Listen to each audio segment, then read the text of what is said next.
National Dairy Month? Hello, my name is Leah Kennedy and I'm the June Dairy Month Chairman for Williamson County. I thought it would be fun to come out to Shine Hollow Farms to learn more about the dairy industry. Shine Hollow Farms is located in College Grove, Tennessee, owned by the Lamb family. Today we're going to talk to a local Williamson County 4-H extension agent, the owner of this farm, Questions with Sam, and we have one special guest.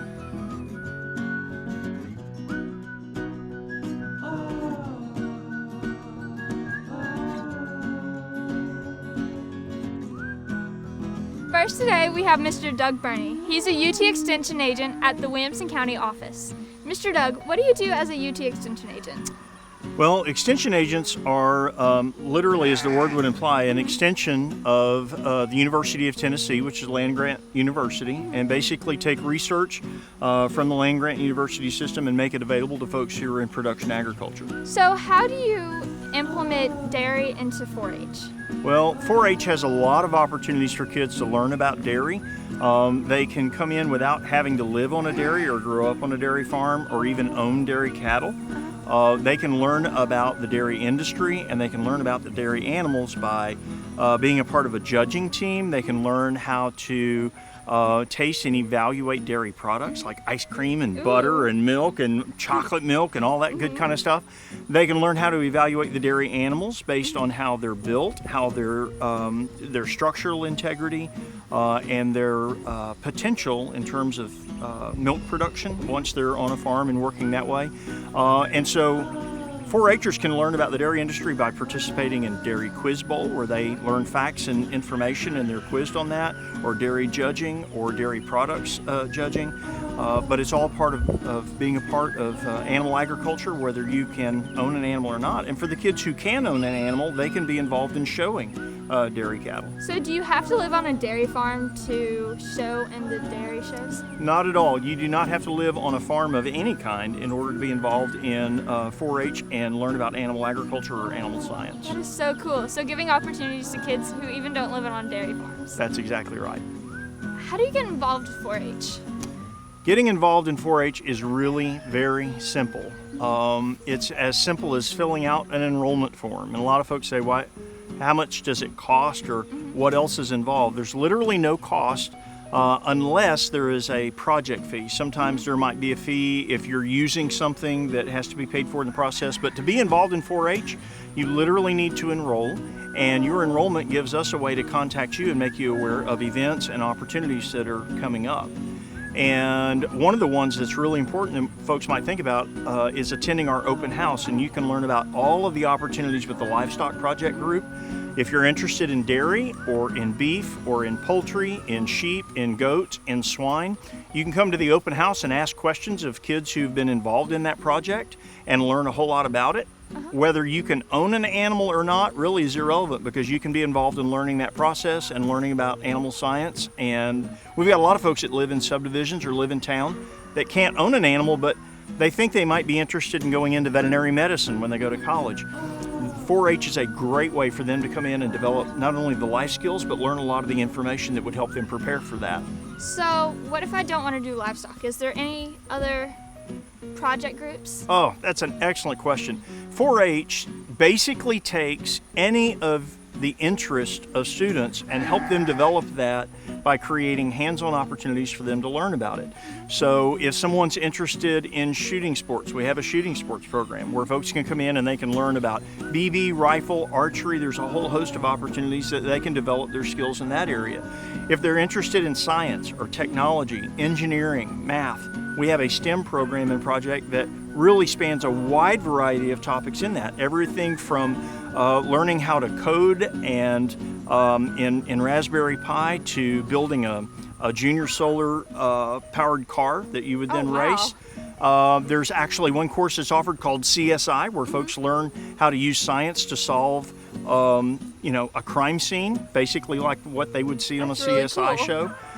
You can learn how to sew, you can learn how to can food and preserve food, you can learn how basically to do a lot of those things, and all of those projects incorporate some really valuable skills that a lot of folks don't have the opportunity to develop anywhere else, and that's around public speaking, and learning how to do a demonstration, which is basically showing someone how to do something in front of an audience.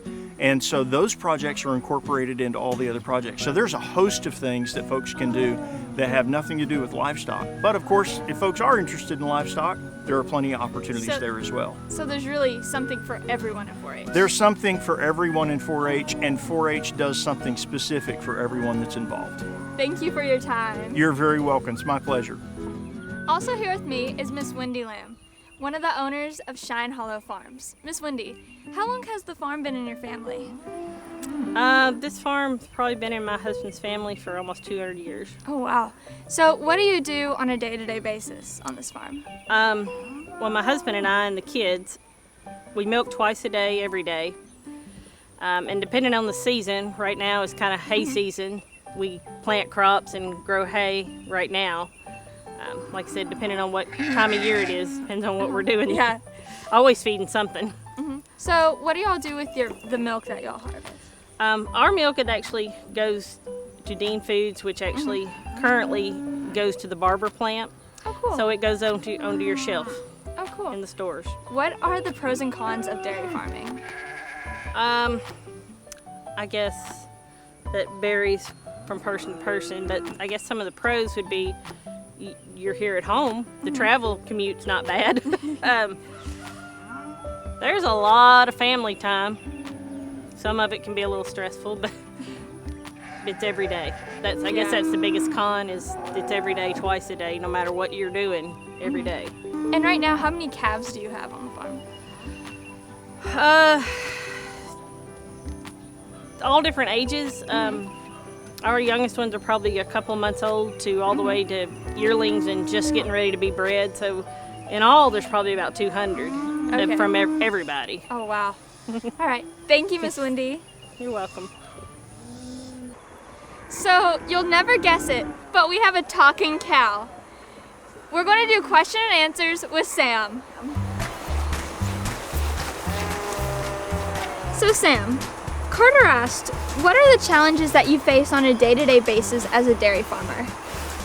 I would say the animals' well-being, making sure that they're always well taken care of, like feed and water. From Micah, do you milk the cows in the winter? Yes, every day, twice a day, 365 days a year. So just like every everyday thing. Every day, twice a day. From George and Ollie, how do you make chocolate milk? So they will come and pick our milk up from our farm and take it to the plant and mix in different ingredients, flavors added to it, and then that's how they'll make chocolate milk. Okay. From Porter and Bishop, how much does a milk cow give a day? They can give anywhere between 7 and 8 gallons a day. Oh wow, that's a lot of milk. Finally from Harper, how much does a dairy cow weigh? On our farm, we've got one that weighs around 1,500 pounds, but they can be anywhere from 800 to 1,500 pounds. Okay, thank you, Sam. Yeah.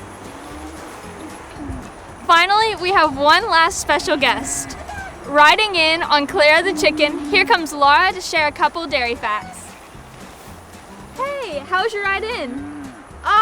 Well, I mean, Clara had to lay a couple eggs on the way here, but other than that, it was pretty good. Okay, so can you share us a couple of dairy facts? I sure can. So, in one serving of milk, you can have 8 grams of protein, and in all 50 states, you can find dairy farms. Even Alaska? Even Alaska.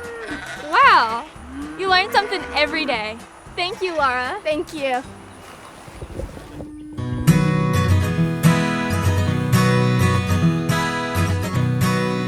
Celebrate June Dairy Month by thanking a local dairy farmer, visiting a local dairy farm, or trying new recipes using dairy products. Be sure to use hashtag Wilco June Dairy Month 2019 when posting all your pictures of how you celebrated June Dairy Month. If you would like more information, you can visit thedairyalliance.com. I would like to thank the Lamb family for letting me come out on this beautiful farm, Mr. Doug Burney, and all of our special guests.